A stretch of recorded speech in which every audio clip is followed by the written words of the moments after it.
Hey, what's going on? I'm Melanie Fiona, and you're checking me out on KYSDC.com. Now, say your girlfriend hits you on Twitter. Yes. Or on Facebook. Melanie, I have a problem. You know, I just broke up with my boyfriend. I met a new guy. But he's not black. He's white, or he's Asian, or he's Mexican. He's just not of the same race. Right. What advice would you give her? I would say that you've just got to go for it. If he is a good person to you, He treats me nice. He treats me nice. Does he treat you the way you want to be treated? Does he really care for you? Does he genuinely accept you for who you are if your cultures are different? Does he understand the person that you are? Do you understand who he is? Are you open enough to date someone outside your race? Some people get scared by it, but I truly think, as somebody who has dated people outside of their race, because I'm Caribbean, it's a huge part of my culture. It's a huge part of my life. My culture is a huge part of my life. So I remember when I first came to the States, I was like, I can't date a guy unless he's Caribbean. Right. Like, I swore it out. I was like, I can't do it. I can never do it.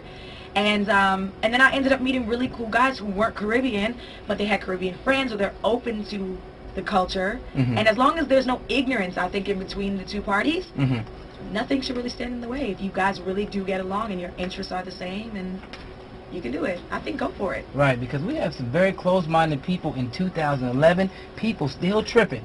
No. I mean, think about it. We got a wonderful president, Barack Obama, who's straight up biracial.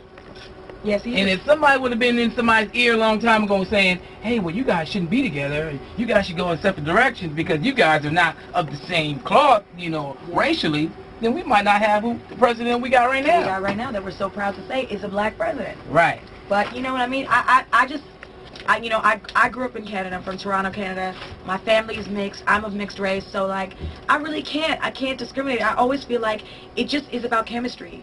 It doesn't, if you have the right chemistry with someone, you know, and sometimes maybe the thing that stands in the way of that chemistry is the cultural difference, and then you recognize that and you do what you feel comfortable with. But I always say be open to trying new things. Just be open to it. Right. Other parts of the world don't have these problems. Never. Nowhere. Why? Just America. I go over in Europe, and it's all kinds of people at my concerts, all kinds of people intermingling, and it's great. It's a beautiful thing. I don't know what it is, and I'm still getting used to it because, again, I'm not American, so it's something that I still try to figure out why sometimes people want to just divide. Let's just all get along. That's what this music is about. So the music.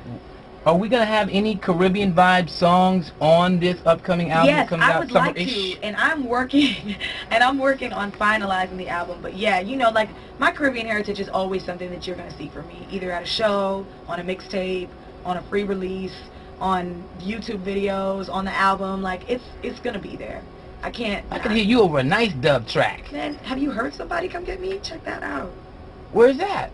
On iTunes, Reggae Gold, 2008. Oh, that's with the Super Dupes record that you did. Yeah. Boop, boop, boop, boop, boop. Thank you so much for coming by. Thank you for having me. Good to see you again. All the time, but next time with lotion. I got it. Please. And thanks for the ting and the beef patty. No problem. All right, Melanie Fiona, get the album summer-ish on the way.